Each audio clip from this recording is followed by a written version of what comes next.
presento tal y como soy.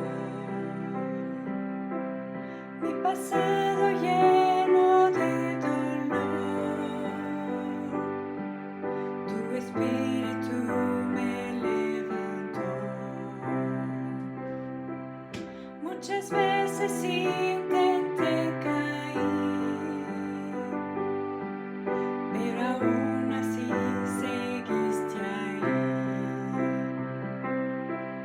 Me recuerdas que no soy mi error. Tú me llamas un hijo de Dios. Mi esperanza está en tu gran amor.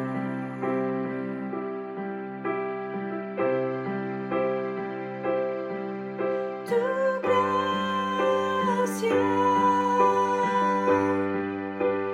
triunfa sobre el juicio,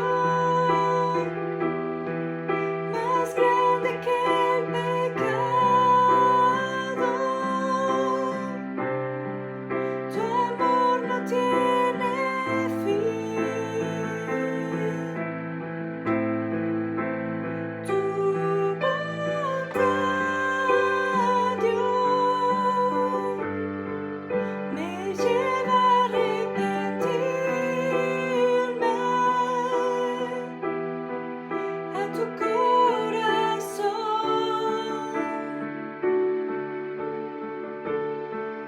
tu corazón.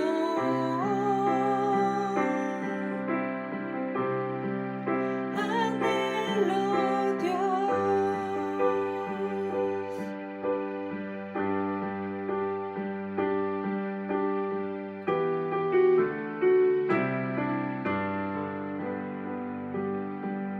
Pareciera ser que un pecador no pudiera recibir perdón, pero al pródigo tú llamarás. Bienvenido a casa, me dirás.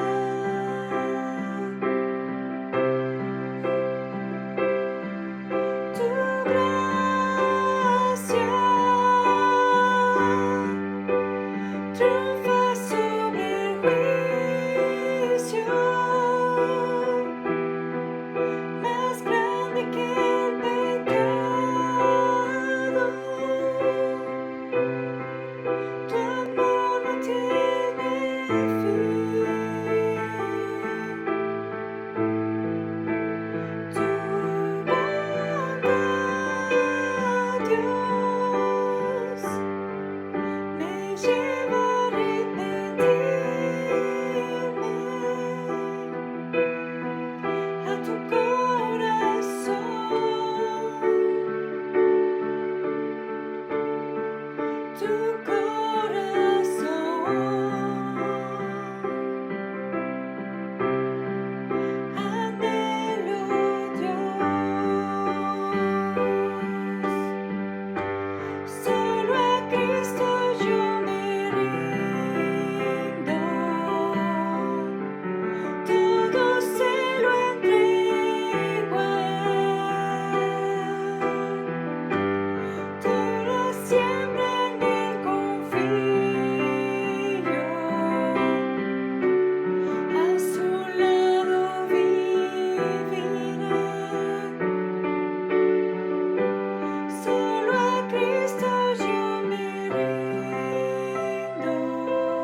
Tu amor no tiene fin. Tu bondad, Dios, me lleva a arrepentirme a tu corazón,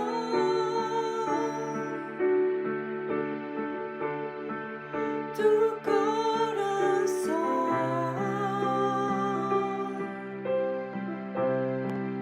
Anhelo, Dios.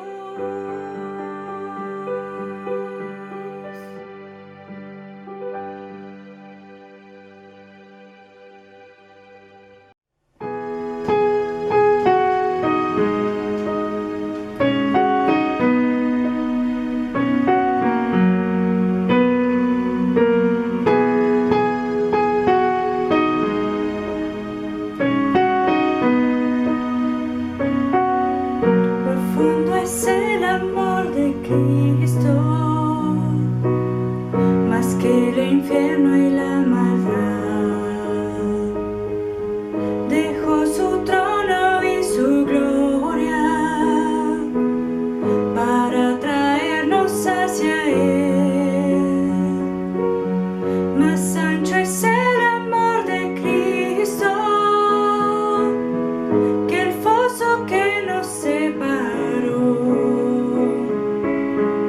Me alcanzó en mis tinieblas,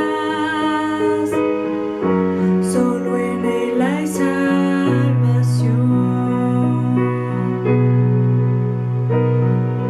Más profundo que el mar, más allá del cielo está tu amor, me bastará. Más fuerte es el amor de Cristo que mi enemigo más feroz. Me sostiene en la tormenta, las aguas no me cubrirán. Me guiará el amor de Cristo en el más hondo valle aquí.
Hey, ¿qué onda, Horizonte? ¿Cómo estás? Qué padre tenerte un fin de semana más con nosotros. Si eres nuevo, bienvenido. Esto es Horizonte Ciudad de México.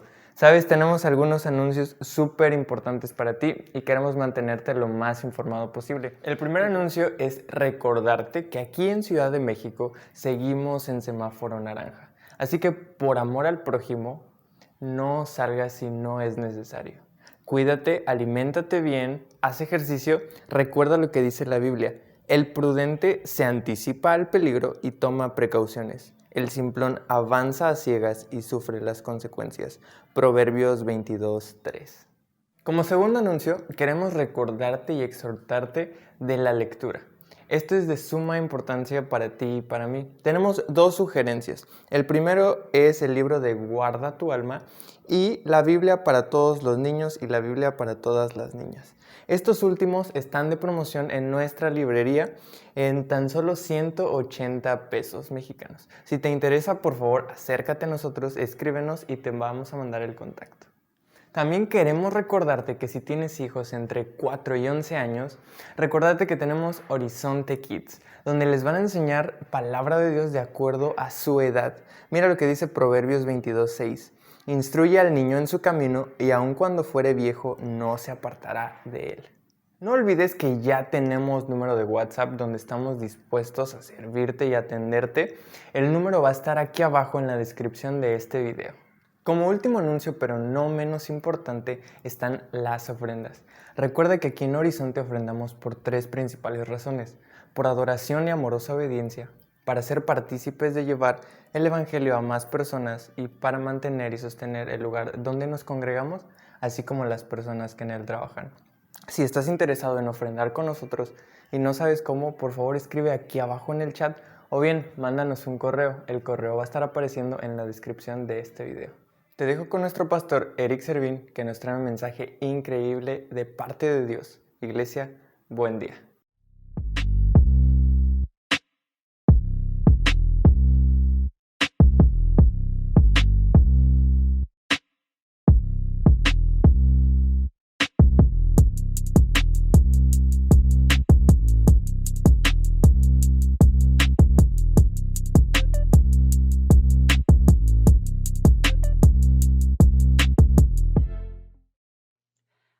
Hola, ¿qué tal? Mi nombre es Eric Servín, pastor de Horizonte, Ciudad de México, y es un gusto poder recibirte a nuestra reunión digital. Seguimos todavía en esto de las reuniones digitales, pero definitivamente nos ha ayudado a poder comunicar a más personas el mensaje de Jesucristo. Primeramente, quiero, con mucho agradecimiento en mi corazón y en mi alma, a agradecer a estos 3 hombres que han estado enseñando la palabra de Dios en el mes pasado, en donde estuvimos viendo el libro de Jonás. Quiero agradecer a Dios por la vida de Bernardo, por la vida de Edén, por la vida de Benjamín, que son hombres miembros de nuestra congregación que estuvieron enseñando la Biblia en el mes pasado. Si no los has escuchado, te invito a que puedas tomar un tiempo y escuchar lo que Dios quiere hablar para tu vida el día de hoy, que definitivamente Dios utilizó brillantemente a esos hombres. Me siento muy bendecido, me siento con agradecimiento en el corazón y bendigo al Señor por la vida y familias de cada uno de ellos. Así que el día de hoy estoy muy entusiasmado, pero al mismo tiempo también estoy entre temeroso porque nos toca ver un libro que es sumamente importante. La carta de Pablo a los romanos. La carta de los romanos es lo que vamos a estar viendo el día de hoy. ¿Y por qué tengo esta mezcla de emoción, de sentimiento? Pues es porque la carta de Pablo a los romanos es una carta bastante profunda, bastante densa teológicamente, pero partiendo de la visión en la que nosotros nos estamos moviendo de ir y hacer discípulos, la gran comisión de parte de nuestro Señor Jesucristo, y que nuestra visión es ser una comunidad de creyentes que aman, que obedecen y que lo dan a conocer a Jesucristo. Es decir, que nuestra misión prontamente es ser discípulos que hacen discípulos. Queremos capacitarte desde este púlpito, desde este escenario digital con los recursos que tú necesitas bíblicamente. Y Romanos es el alimento, no lechita, no unas cuestiones diluidas, sino es carne, un verdadero corte o de carne es básicamente lo que queremos empezar a estudiar en los próximos meses. Realmente no sabemos cuánto tiempo nos vayamos a llevar. Yo aproximo que entre un año y medio viendo y estudiando la carta a los romanos. No te me espantes, porque es una carta que es sumamente importante.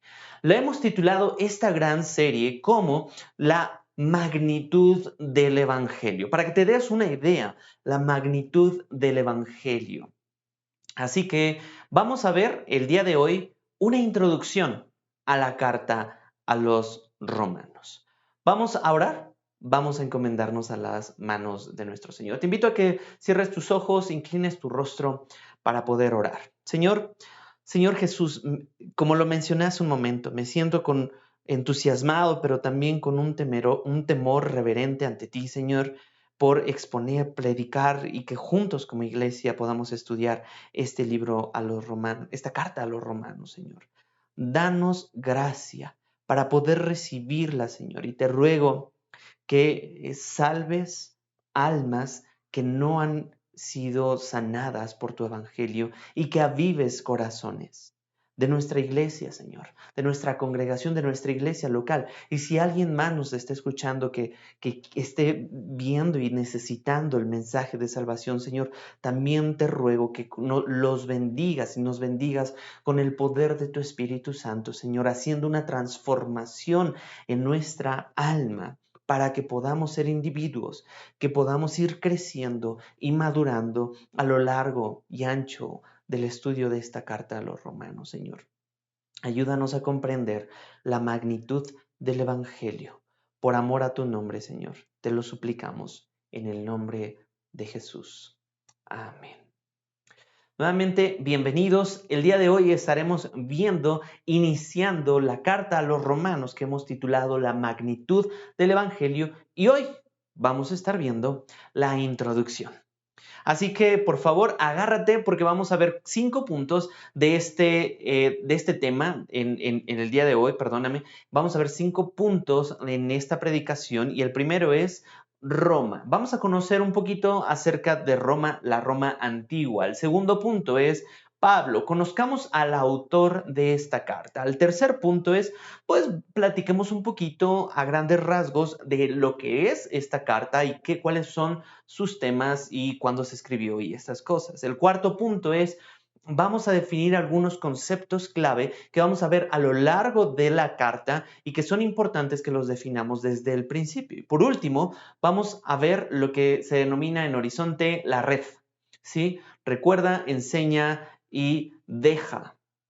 Así que vamos a ver el día de hoy de forma expositiva la carta a los romanos. ¿Por qué hacemos de forma expositiva, verso a verso, capítulo a capítulo? Porque hemos entendido en nuestra iglesia, en nuestra casa Horizonte, que hacerlo de esta manera, y no somos los únicos, hay varias iglesias que también lo hacen de esta manera, que es la forma más segura de exponer el mensaje de Jesucristo, el mensaje y el consejo de Dios a cada una de nuestras vidas. Cuando lo hacemos de forma temática, podemos abarcar ciertos puntos y apuntalar temas que son relevantes para nuestra actualidad, pero corremos el riesgo de acomodar ciertos versículos a nuestra conveniencia temática. No estoy diciendo que lo hagamos de una forma malintencionada, pero cuando vemos de la forma expositiva, de una forma en que se desmenuza, se despliega con mayor detalle el libro a tratar de principio a fin, podría ser un poco más lento,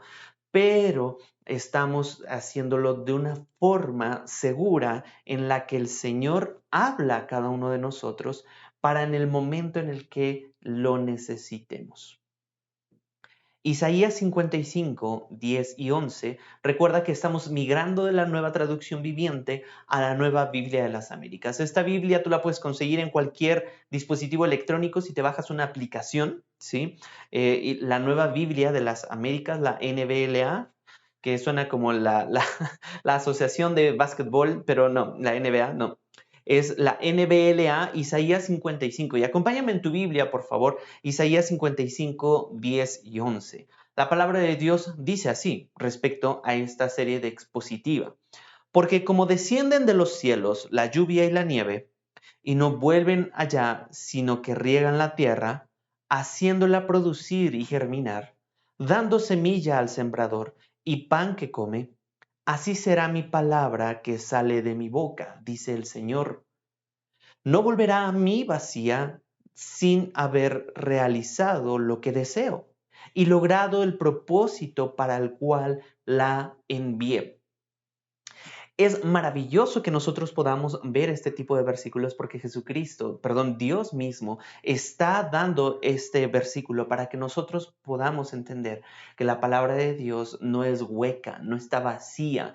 Todo lo que sale de la boca de Dios trae para el creyente enseñanza, corrección, bendición, ánimo, redarguir, etcétera, etcétera, ¿no? Entonces, por eso lo hacemos de esta manera. Entremos ya de lleno a nuestra predicación, a nuestro sermón del día de hoy. Y vamos, te invito, si tú viste la película, si estás en esta onda aesthetic, en donde la combinación entre lo retro y lo moderno, pues te invito a que te subas al DeLorean celestial y viajemos al pasado para poder conocer el primer punto del sermón que se llama Roma, la Roma antigua, la antigua Roma. Vamos a conocer, para los que no saben o para los que andan papaloteando, no sé, Roma se encuentra en Italia. Y entonces Roma fue fundada aproximadamente en el año 753 a.C.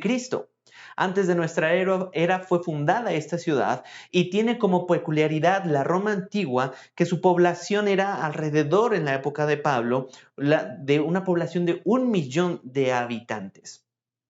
Y eso podría ser, bueno, es que la Ciudad de México tiene más, ¿no? El Estado de México tiene más, en fin.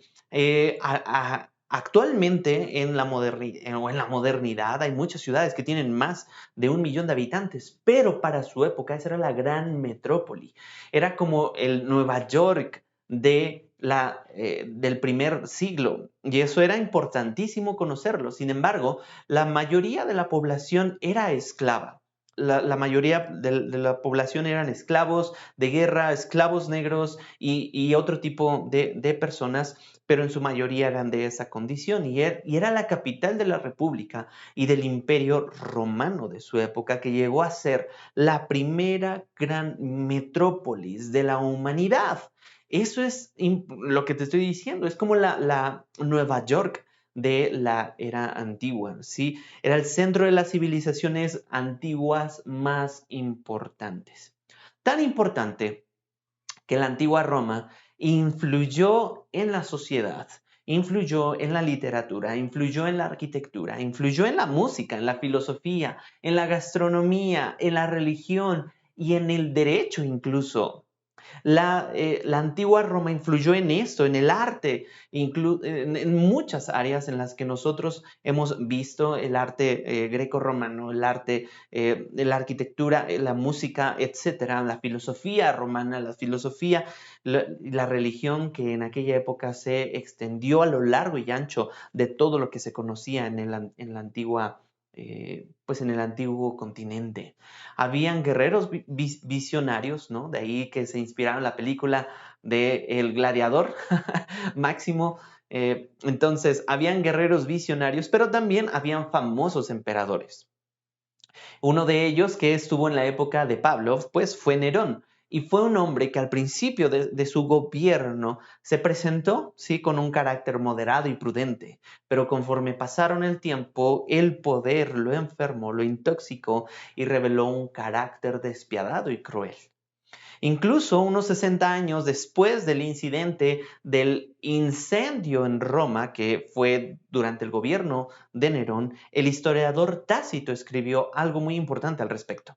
Dijo, Nerón buscó rápidamente un culpable e infligió las más exquisitas torturas sobre un grupo odiado por sus abominaciones, que el populacho llama cristianos. Cristo, de quien toman el nombre, sufrió la pena capital durante el principado de Tiberio de la mano de uno de nuestros procuradores, Poncio Pilatos. Y esta dañina superstición resurgió no solo en Judea, frente perdón, sino que también en Roma, donde todos los vicios y los males del mundo hallan su centro y se hacen populares. Por consiguiente, se arrestó primeramente a todos aquellos que se declararon culpables. Entonces, con la información que dieron, una inmensa multitud fue presa, no tanto por el crimen de haber incendiado la ciudad, como por su odio contra la humanidad. Todo tipo de mofas se unieron a sus ejecuciones. Cubiertos con pellejos de bestias, fueron despedazados, y perros por perros y perecieron o fueron crucificados o condenados a la hoguera y quemados para servir de iluminación nocturna cuando el día hubiera acabado. Es una parte de la historia sumamente cruel y que el historiador Tácito lo registró, que surgió durante el gobierno de Nerón. Eso es importante notar porque menciona él, y lo quiero subrayar, donde todos los vicios y los males del mundo hallan su centro y se hacen populares. Eso es Roma. También otra de las cosas que necesitamos conocer de la antigua Roma era su religión politeísta. Como vimos en la serie anterior, en la primera carta a los Corintios, donde la cultura griega permeaba, donde Zeus y todos estos dioses estuvieron como deidades en Roma, pues básicamente nada más le cambiaron el nombre a cada uno de ellos, ¿no? Júpiter era el rey de los dioses, lo que es el equivalente a Zeus. Y voy a mencionar solamente algunos de los dioses de la religión romana. Juno era la reina de los dioses. Saturno, dios del tiempo. Neptuno, dios del mar. Marte, dios de la guerra. Por mencionar simplemente algunos, pero habían muchísimos más. Luego, habían algunas costumbres romanas que quisiera mencionar. Hay muchas y me puse a investigar, y YouTube y Facebook y Google están plagados de muchas de las costumbres raras de los romanos, pero solamente quisiera mencionar 3. La primera de ellas es de que habían baños públicos. Es decir, no había como el baño que tienes en tu casa, ¿sí? Con tu puertita, entonces tu privacidad. Y si te quieres bañar, pues cierras la puerta y bueno, todo eso sucede dentro de la privacidad de tu casa. Eso no existía en la antigua Roma, sino que habían baños públicos y si tú querías ir al baño, tenías que ir con tu compadre que estaba ahí enfrente o con los vecinos. Había un montón de cosas que incluso la historia cuenta de que compartían. No había papel higiénico, entonces era un palo en el que tenía pues puesto en uno de sus extremos una esponja con el cual se limpiaban. Y había una especie de canalito en donde era utilizado para enjuagar esa esponja con el que se limpiaban después de ir al baño. Entonces, habían baños públicos, pero también esos baños eran para socializar. Eran como los que hoy conocemos, los spa o estos lugares de vapor, ¿no? Donde uno va y empieza a tener como su terapia y toda la onda. Pero aquí eran baños públicos para socializar. Entonces hablaban, armaban los negocios, conocían a otras personas para amarrar ciertos asuntos políticos. Y entonces, pues obviamente en los baños públicos, pues qué ropa hay más que paños menores. Eso era importante para que pudiéramos ver cómo era la cultura romana. Entonces era una cuestión donde la desnudez era apreciada de una forma en donde Dios no la había puesto así. La segunda costumbre romana que quiero que podamos ver es que el matrimonio era arreglado. Si hoy eres chavo y estás en vísperas de casarte o de repente has sentido que tus padres ejercen demasiada presión para que tú busques y encuentres ya sea al hombre con quien quieres casarte o a la mujer con quien quieres casarte, pues bueno, en Roma eso no existía. Entonces, mírate favorecido, ¿no? Porque aquí la cuestión era que el matrimonio era arreglado y en Roma casarte por amor era una ridiculez. La mentalidad era casarse por conveniencia política y económica, independientemente si la mujer o el hombre eran guapos o feos. Era como, ¿sabes qué, mija? Te vas a casar con fulanito porque nos conviene al prestigio de la familia.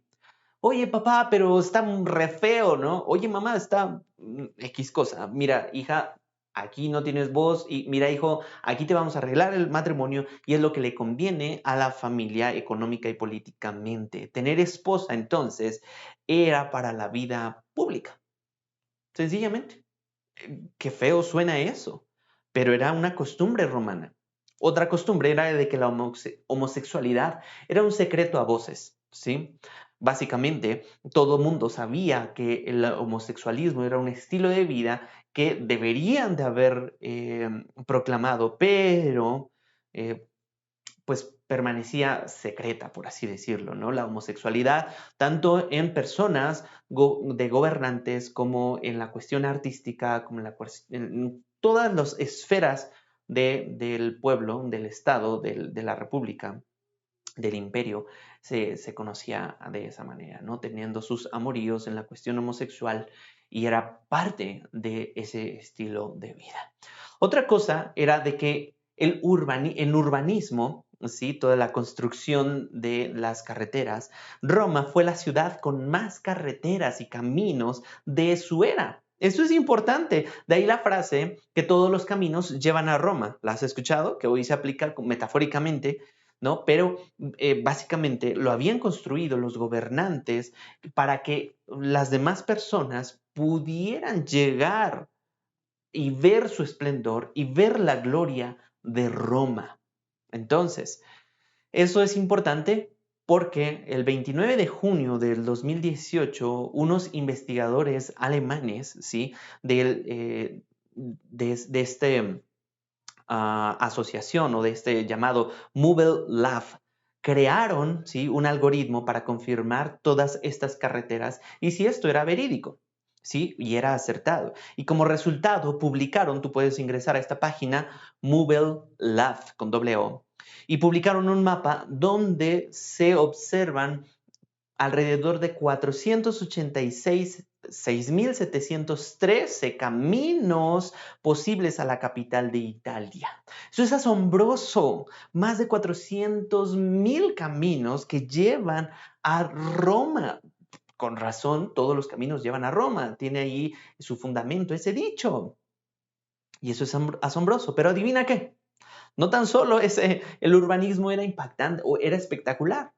Dios lo utilizó con un fin y Dios lo utiliza todo. Para Dios no hay remanentes, para Dios no hay pérdidas. Me encanta, porque Dios utilizó ese espectacular urbanismo como un medio de propagación de su iglesia y a su vez, ¿sí?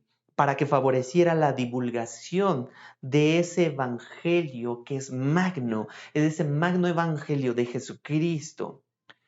Me encanta. Una porción de lo que dice Romanos en su carta es, y sabemos que para los que aman a Dios, todas las cosas cooperan para bien. Eso está en Romanos 8:28. Me encanta. Ese urbanismo Dios lo utilizó como un medio de divulgación del magno evangelio de Jesucristo. Es asombroso. Continuamos. El punto B de nuestro sermón es conozcamos a Pablo. Este punto B es, conozcamos a Pablo y hablemos un poquito de él. Para aquellos que son tan fan de Pablo, bueno, está Jesucristo y luego algunos consideran que Pablo es su mayor fan. Entonces, Pablo, para los más familiares, vamos a ver ciertas cosas que son importantes recordar. Y para los que no conocen a Pablo, también necesitas saber estos puntos. Primeramente, Pablo no era un ateo. ¿Sí? Como algunos llegaron a pensar, ¿no? Porque él era perseguidor de la iglesia. Pablo no era un ateo. Y déjame definirte, la palabra ateísmo es una forma de pensamiento que niega la existencia de Dios. Curiosamente, Spurgeon menciona al respecto que ni siquiera los demonios son partidarios de esta doctrina. Los demonios creen y tiemblan en Jesucristo. Ellos no se andan con este tipo de filosofía del ateísmo. Pablo entonces, si no era ateo, era un hostil contra el cristianismo. Eso sí, Pablo era un hostil contra aquellos que se proclamaban cristianos, porque él era celoso, él era el encargado, él era fariseo, encargado de perseverar la pureza del mensaje del Antiguo Testamento. Él era el encargado, el guardián teológico y doctrinal de que no se diluyera esas cosas. Y entonces los cristianos, para él eran una amenaza, personas amenazantes en contra de esa doctrina. Por eso quería exterminarlos. Y se piensa que incluso Pablo estuvo involucrado en la muerte de Esteban. Un fariseo radical y extremo opositor del movimiento cristiano. Si Pablo estuvo en el asesinato de Esteban, entonces Pablo era un sanguinario, un homicida, literal. Pero Pablo experimentó en su momento, en el preciso momento de Dios, un radical cambio, un cambio radical, una transformación en su camino que se dirigía a Damasco, y entonces Cristo se le presentó. Fue el último, en donde Cristo resucitó y se presentó a los demás discípulos, fue el último. Por eso Pablo en 1 Corintios, en los últimos capítulos, menciona como un abortivo, como al último, pues, se me presentó Jesucristo. Y entonces él es el apóstol, Pablo, que se le presentó al último de todos los apóstoles. Y los apóstoles eran los encargados de poner los cimientos doctrinales de el reino de Dios, del cristianismo, del evangelio, ¿sí? Y para los que son pues saben de arquitectura, entonces saben que los fundamentos solamente se ponen una sola vez. Los fundamentos se ponen una sola vez, por lo tanto, nosotros creemos que los apóstoles ya no existen. Hay maestros y hay personas encargadas que se envían a plantar iglesias, pero ya la función apostólica, como se vio en los primeros discípulos, no es un papel que se figura en el mundo moderno. Entonces, de ahí que, pues bueno, hay que tener cuidado también con aquellas personas que se autodenominan apóstoles. Tal vez muchos de ellos no malintencionadamente, otros definitivamente sí, siendo una charlatanería, pero necesitamos entender eso. Y Pablo, siendo un enemigo hostil que odió el cristianismo, Dios le hizo una jugada en el tablero del ajedrez increíble. Siendo su enemigo, pasó a ser uno de los principales promotores de Jesucristo de su época. Esta persona que tuvo un testimonio para los cristianos como abominable, entonces pasó a ser. ¿Te imaginas que tú hayas sido la mamá de Esteban o uno de sus familiares y que de repente llegara Pablo, ya después de haber encontrado a Jesucristo? Algo tuvo que haber pasado en un impacto dentro de ti, ¿no? Pero Dios lo utilizó para bien. Pablo se presenta por primera vez a la iglesia de Roma porque ellos no lo conocían. Los romanos no conocían a Pablo personalmente. ¿Sí? Filipenses 3:4 nos podemos dar una idea que Pablo tenía ciertas características para poder presentarse. Cuando uno normalmente se presenta con otras personas, lo que comúnmente se hace, no en todos los casos, pero bueno, es hablar de tus logros, hablar de tus metas, hablar de ciertas cosas, ¿no? Pues para el ego humano le cae bien hablar de lo que ha logrado en la vida. Y Filipenses 3:4 y 9, recuerda en la NBLA, dice: aunque yo mismo podría confiar también en la carne, si alguno otro cree tener motivo para confiar en la carne, yo mucho más. Bueno, circuncidado a los 8 días de nacer, esto pues en tiempo y forma. Del linaje de Israel, de la tribu de Benjamín, hebreo de hebreos. En cuanto a la ley, fariseo. En cuanto al celo, perseguidor de la iglesia. En cuanto a la justicia de la ley, hallado irreprensible. Fíjate y pon atención en esa selección de palabras, irreprensible en cuestión de la ley de Dios. Y dice el versículo 7, pero todo lo que para mí era ganancia, lo he estimado como pérdida por amor de Cristo. Y aún más, yo mismo estimo como pérdida todas las cosas en vista del incomparable valor de conocer a Cristo Jesús, mi Señor. ¡Wow! Dice, por él lo he perdido todo y lo considero como basura. ¿A fin de qué? A fin de ganar a Cristo y ser hallado en él. No teniendo mi propia justicia derivada de la ley, sino la que es por la fe en Cristo, que procede de Dios sobre la base de la fe. Esto es increíble. Él tenía todas estas características, toda esta carta de presentación, todo este currículum vitae que muchos les gustaría abultar dentro de sus ministerios, ¿sí? Pero cuando se presenta a los romanos, se presenta con humildad. Dice, Pablo, un esclavo de Jesucristo. Bueno, ¿y todos los demás? Lo acabamos de leer. Lo considero como pérdida. Aquí me surge una interesante reflexión. Préstame atención a esta pregunta.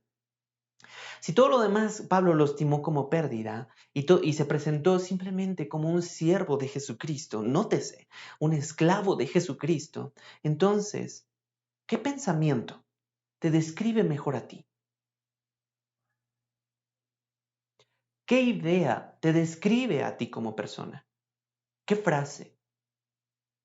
¿Puedes pensarlo un momento? ¿Qué pensamiento te describe mejor a ti? Algunos podrían decir o pensar un profesional determinado. Soy una buena esposa. Soy un médico diligente. Soy un estudiante sobresaliente. O soy un creador de contenido sin igual. Estas cosas no son malas en sí, pero probablemente el pensamiento que te define sea también el pensamiento que te controla.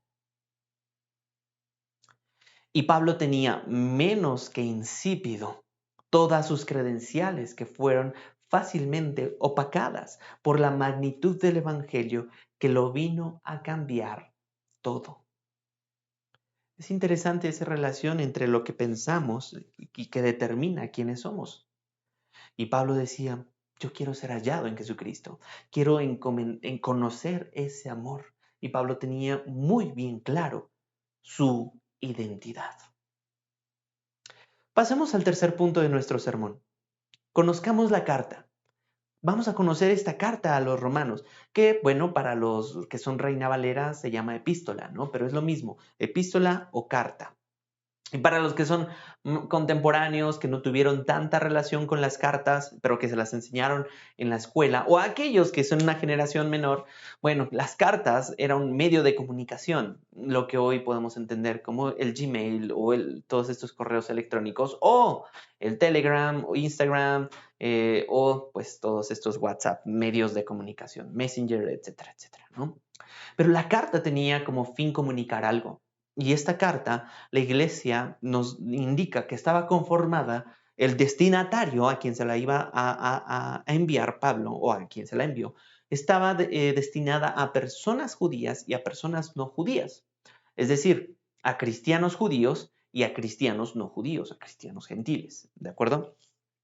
Fue escrita, obviamente, por el apóstol Pablo en el año 57, más o menos, después de Cristo. Y se piensa que se escribió desde Corinto. ¿Recuerdas que nosotros ya estudiamos la carta a los Corintios? Bueno, se piensa que se escribió desde ahí. Y Pablo ya tenía un buen recorrido, ya tenía el primer viaje misionero, el segundo viaje misionero, y Pablo ya estaba más que maduro en la cuestión ministerial. Se estima que tenía ya alrededor de 20 a 25 años ya en el ministerio. ¿Sí? Entonces, pues no era un neófito. Cuando escribió esta carta, ya él tenía madurez de carácter espiritual, teológica, ¿no? Y los romanos que no conocían a Pablo, pues bueno, entonces, ¿quién fundó la iglesia en Roma? Si Pablo no la fundó y era el principal fundador de iglesias, ¿quién fundó la iglesia de Roma? No lo sabemos con exactitud. La Biblia no nos dice quién fue, pero podemos hacer una estimación, piensan algunos, de que la iglesia se fundó o se convirtieron por unos mochileros romanos. Sí, esto basado en Hechos 2:10, en el momento del Pentecostés. Recuerdas que muchas personas estuvieron ahí y el Espíritu Santo descendió con poder y entonces muchos empezaron a hablar en diferentes idiomas. Hechos 2:10 y 11 dice, de Frigia y de Panfilia, de Egipto y de las regiones de Libia, alrededor de Cirene, viajeros de Roma, por tanto, perdón, tanto judíos como prosélitos, cretenses y árabes, los oímos hablar en nuestros propios idiomas de las maravillas de Dios. Habían ahí unos viajeros de Roma, unos mochileros, que seguramente cuando regresaron a su país, el evangelio se dispersó, se propagó en Roma. Entonces, eso es interesante notar.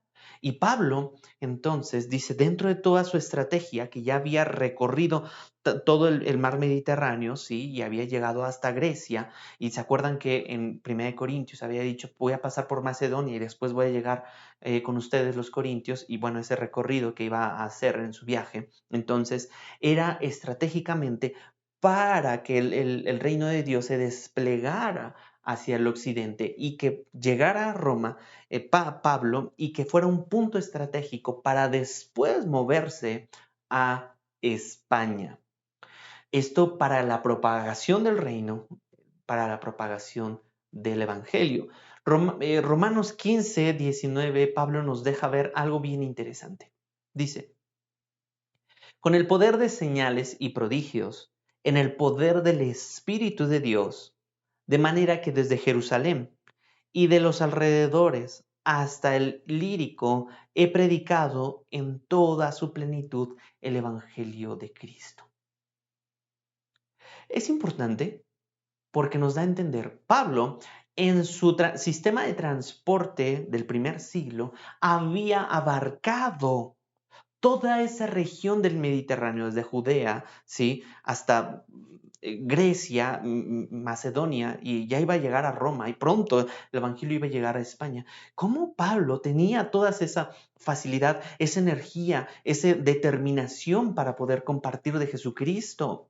Entonces, con su limitado sistema de transporte, imagínate lo que Pablo hubiera hecho en nuestra modernidad, con el Internet, con los aviones, con los autos, con los barcos, con todo este sistema de propagación de la comunicación y de noticias. Bueno, Pablo ya hubiera impactado todo el mundo. Me pongo a pensar, ¿y yo? ¿Y nosotros?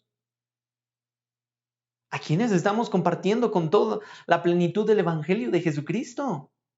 Es importante. Si tú te consideras un discípulo de Jesucristo, es también abrazar esta gran encomienda de parte de Jesucristo y de hacer discípulos de Jesucristo, enseñándoles a obedecer lo que Jesucristo nos ha enseñado. Es Jesús quien está contigo, quien se le dio toda la autoridad y que dice, y estaré contigo a todos los días hasta el fin de la tierra.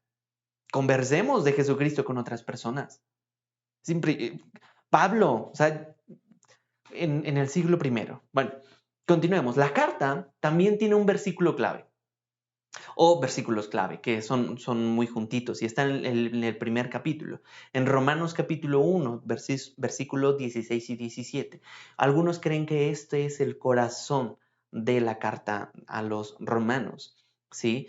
Porque no me avergüenzo del evangelio, dice Pablo, pues es el poder de Dios para la salvación de todo el que cree, del judío primeramente y también del griego, porque en el Evangelio la justicia de Dios se revela por fe y para fe, como está escrito, mas el justo por la fe vivirá. Pablo tenía muy en claro que esta carta iba a exponer cómo es nuestra condición y cómo Jesucristo vino a cambiar esa condición para darle una nueva identidad y entonces por la fe el justo podría vivir. Este es el núcleo, la cereza del pastel de esta carta. Es un tratado doctrinal lo que Pablo nos deja ver aquí, o sea, cómo el hombre pecador puede ser reconciliado con Dios. ¿Sí? Romanos fue la carta más influyente de la iglesia primitiva. Fue el magnum opus de Pablo, es decir, la obra maestra de Pablo. Eso es increíble. Algunos podrían argumentar que si me quedara con alguna porción de la Biblia, nos quedaríamos con Romanos. Luego nos quedaríamos con Romanos y nos quedaríamos luego con Romanos. El libro que más se le asemeja en cuestión de densidad teológica y de enseñanza es Hebreos. Pero, a fin de cuentas, Romanos sigue siendo todavía la joya de la corona, el magnum opus de Pablo que Dios inspiró definitivamente. Ahora, fíjate cómo algunos teólogos han comentado acerca de la carta de los romanos. Voy a empezar con un teólogo suizo del siglo XIX, para los que nos acompañan de Suiza, Frédéric Godet. No dije Gobet, dije Godet. Dijo él, llamó al libro de los Romanos como la catedral de la fe cristiana. Me encanta. Y también dijo, cada gran avivamiento espiritual en la iglesia puede ser relacionado a un mejor entendimiento de este libro como causa y efecto. Me encanta. Este teólogo dijo, es maravilloso y hay detrás de cada avivamiento hay un trasfondo de la lectura y la meditación de este libro. Otro teólogo, otra persona también dijo, Campbell Morgan, dijo que Romanos era la página de literatura más pesimista en la que tus ojos han descansado o leído. Y al mismo tiempo, el poema más optimista que tus oídos han escuchado. Qué hermoso. Martín Lutero, uno de los más importantes personas que influyeron dentro de la Reforma protestante, Martín Lutero dijo, en un prólogo, en un prefacio, en una introducción, dijo, esta carta es la verdadera parte principal del Nuevo Testamento y el Evangelio más puro. Es digna de que todo cristiano no solo la sepa de memoria, palabra por palabra, sino también de que se ocupe en ella como su pan cotidiano del alma. Pues nunca puede llegar a ser leída o ponderada lo suficiente. Y cuando más se le estudia, tanto más preciosa y apetecible se vuelve. ¡Qué bellas palabras! Y más adelante, en mayo de 1738, un misionero fracasado, fue de mala gana a un pequeño estudio bíblico en donde alguien leyó en voz alta el comentario de Martín Lutero sobre Romanos. John Wesley escuchó esta introducción que Martín Lutero promulgó acerca de Romanos. Y John Wesley fue salvo esa noche en Londres. Dijo él, mientras él estaba describiendo el cambio que Dios obra en el corazón a través de la fe en Cristo, sentí que mi corazón ardía de manera extraña. Sentí que confiaba en Cristo, solo en Cristo, para mi salvación. Y me dio una seguridad que Él había quitado mis pecados. Cuando yo voy a la iglesia desde que me acuerdo. Cuando yo escuché por primera vez la carta a los romanos y el Señor habló a mi corazón se conmovió. Y así como John Wesley en alguna ocasión, yo simplemente cerré mis ojos y empecé a llorar. Yo creo que en ese momento nací de nuevo, o el Espíritu Santo me inundó de un fuego que ardía en mi corazón. En el auditorio en Querétaro, recuerdo simplemente sentado, un aldeanito en una de las sillas, levantando las manos a Cristo y diciéndole, te amo. Jamás había entendido tan semejante amor. Yo creo que Dios utilizó la carta a los romanos para destruir mi ego y poder confiar entonces en Jesucristo y este magno evangelio. Espero que también para ti pueda ser un instrumento, la palabra de Dios, que traiga fuego nuevo a tu interior. La estructura de la carta lo vamos a poner de una forma bien sencilla. Son 5 puntitos. Los primeros 4 capítulos van a hablar acerca de la justicia de Dios. De los capítulos 5 al 8 van a hablar de la justificación, todas sus implicaciones. Los capítulos del 9 al 11 van a hablar acerca de la nación de Israel. De los capítulos 12 al 15 va a hablar acerca de la aplicación. Y el último capítulo, el 16, van a ver saludos, la despedida. Son 5 capítulos, 5 puntos en los cuales estamos segmentando la carta a los romanos. La justicia de Dios, la justificación, Israel, la aplicación y saludos. Por último, quiero pasar a los conceptos clave. Hay conceptos que vamos a ver a lo largo de toda esta carta. Ahí son importantes. Primeramente, el evangelio, que la palabra en griego es evangelion, y que significa básicamente buenas noticias. El evangelio puede entonces profundizarse o ponerse en temas un poquito más extensos, como la creación, la caída, la redención, la justificación, la santificación y la glorificación, donde Jesucristo fue y es y será el protagonista de esta salvación.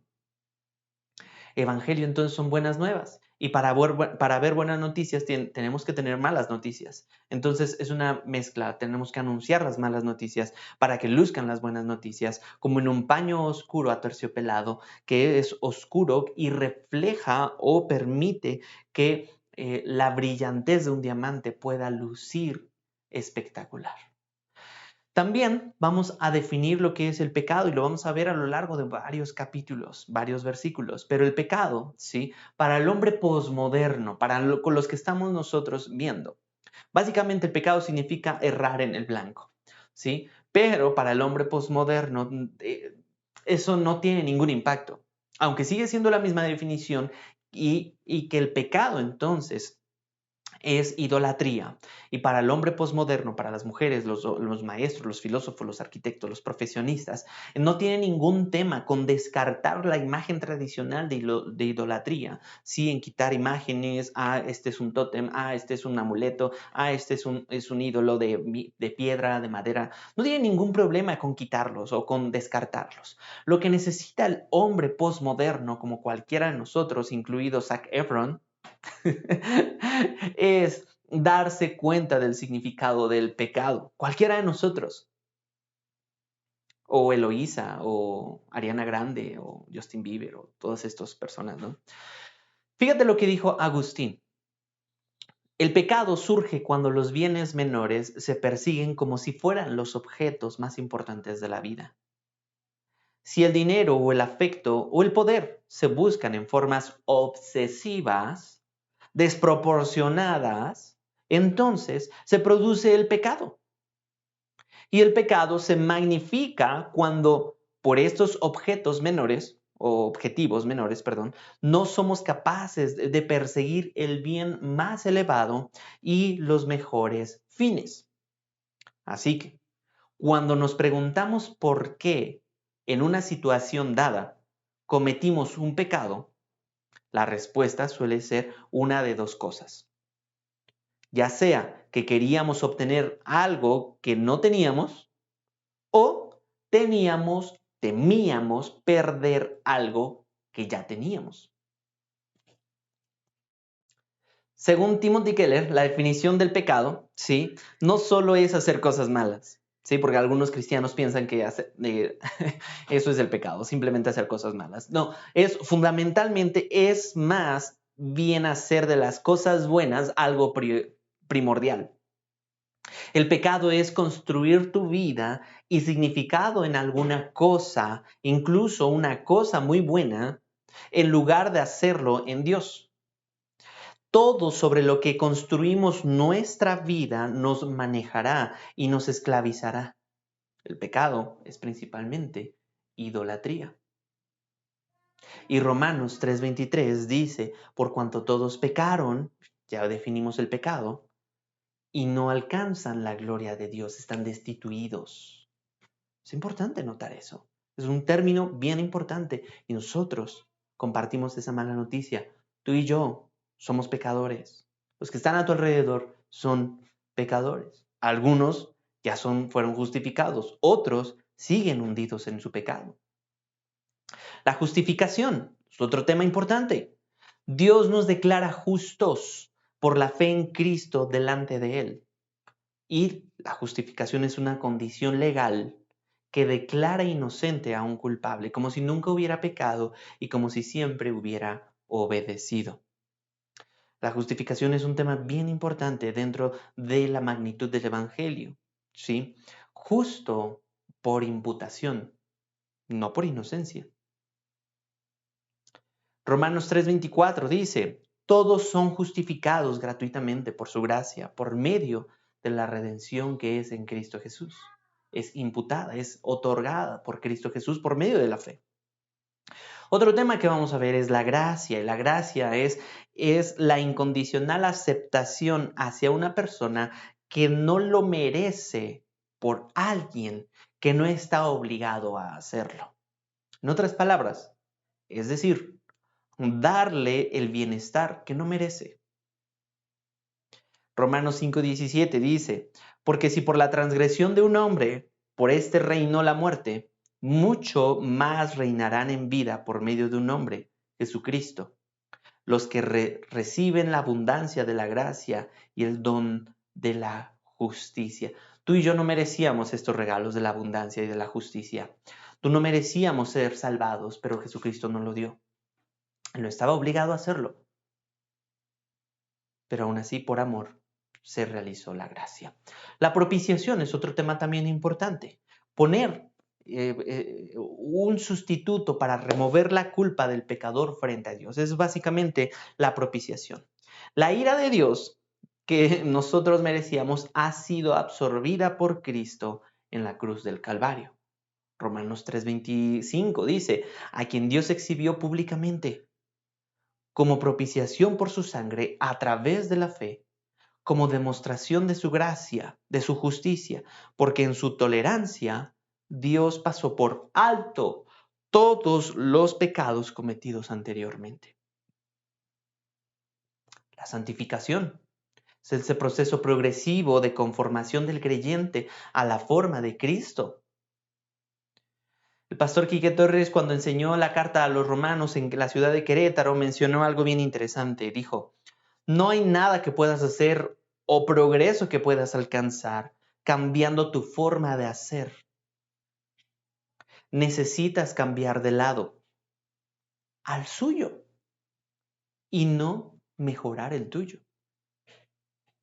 Romanos 12:2 dice, y no se adapten a este mundo, sino transfórmense mediante la renovación de su mente para que verifiquen cuál es la voluntad de Dios, lo que es bueno y aceptable y perfecto. Por último, mi último punto del sermón es la red. Ya vimos entonces acerca de la Roma antigua, ya vimos de Pablo, ya vimos de la carta, ya vimos también de toda esta estructura y estos conceptos básicos que vamos a estar, bueno, no básicos, estos conceptos que vamos a ver a lo largo de la carta. Y por último, quiero concluir mi sermón de esta manera, con esta red, que básicamente la R significa recuerda. Recuerda pasar tiempo todos los días con Jesús. Él es el que te va a dar entendimiento de todos estos conceptos que hemos hablado. Te puede dar también ese fuego vivo que tanto estás anhelando y ese avivamiento en el corazón o esa salvación de la condición en la que te encuentras el día de hoy. Recuerda pasar tiempo con Jesús todos los días y seguramente Dios te dará un mejor y más profundo entendimiento de la magnitud del Evangelio en tu vida si tú se lo pides. Pero pídeselo. Ahora dirían en el tlacuache, díceselo a Jesús, dile, dame entendimiento, Cristo. La E, enséñate. O sea, oh alma mía, no te olvides, autoevangelízate, enséñate que el pecado no es hacer cosas malas. sino vivir en acciones, pensamientos o deseos buenos como algo más valioso, con mayor propósito y felicidad que tu relación con Jesús. Enséñate eso, lo que es el pecado. Recuérdate eso. Diría Tim Keller, el pecado es buscar convertirse en uno mismo para conseguir una identidad separada de Dios. Y por último, deja que tu vida vaya tomando la forma de Cristo. Él es nuestro maestro. Él entregó su vida por ti. ¿Vale la pena seguir a Jesús? Vale toda la pena. Pablo fue el modelo perfecto para enseñarnos que vale la pena seguir a Jesucristo. Sí, 1 Corintios 6:20 dice, porque han sido comprados por un precio. Tú no pagaste nada. Por tanto, glorifiquen a Dios en su cuerpo y en su espíritu, los cuales, ¿son de quién? Son de Dios. Tu cuerpo y tu espíritu no te pertenecen. Tu cuerpo y tu espíritu le pertenecen a Dios. Y Romanos 11:36 me encanta. Dice, porque de Él, por Él y para Él son todas las cosas. A Él sea la gloria para siempre. Amén. La magnitud del Evangelio no puede ser contenida por humanos, ni diálogos fervientes teológicos, ni en una carta maestra. La magnitud del Evangelio supera cualquier expectativa, cualquier tratado. La magnitud del Evangelio la desplegó Jesucristo en vida, en su muerte y en su resurrección, con base en el amor. La magnitud del Evangelio. Esto fue la carta a los romanos. Vamos a orar. Señor, ayúdanos a comprender esta magnitud, esta dimensión en la cual tú presentas el Evangelio de Jesucristo, en el cual cambió a hombres que cambiaron su mundo en su época, Señor, como Martín Lutero, John Wesley, Agustín, bueno, un montón de personas, Señor, que fueron impactadas con el fuego de esta carta, Señor. Permítenos ser alumbrados, Señor, con este conocimiento, para que nuestra vida, nuestra forma, nuestro pensamiento, nuestro corazón tomen la forma de Jesucristo en corazón y mente. Señor, salva a los perdidos y aviva a los alcanzados, Señor. Nos ponemos en tus manos para que hagas solamente lo que tú puedes hacer a través de tu Espíritu Santo. Confiamos en ti, en tu poderoso nombre, en el nombre de Jesús. Amén. Muchas gracias por habernos acompañado. Vamos a ver la próxima semana el primer versículo, el primer capítulo de Pablo a los romanos. Así que no te lo puedes perder. Gracias por haber estado con nosotros. Te mandamos un gran abrazo. Que Dios te bendiga y nos vemos la próxima semana. Hasta luego.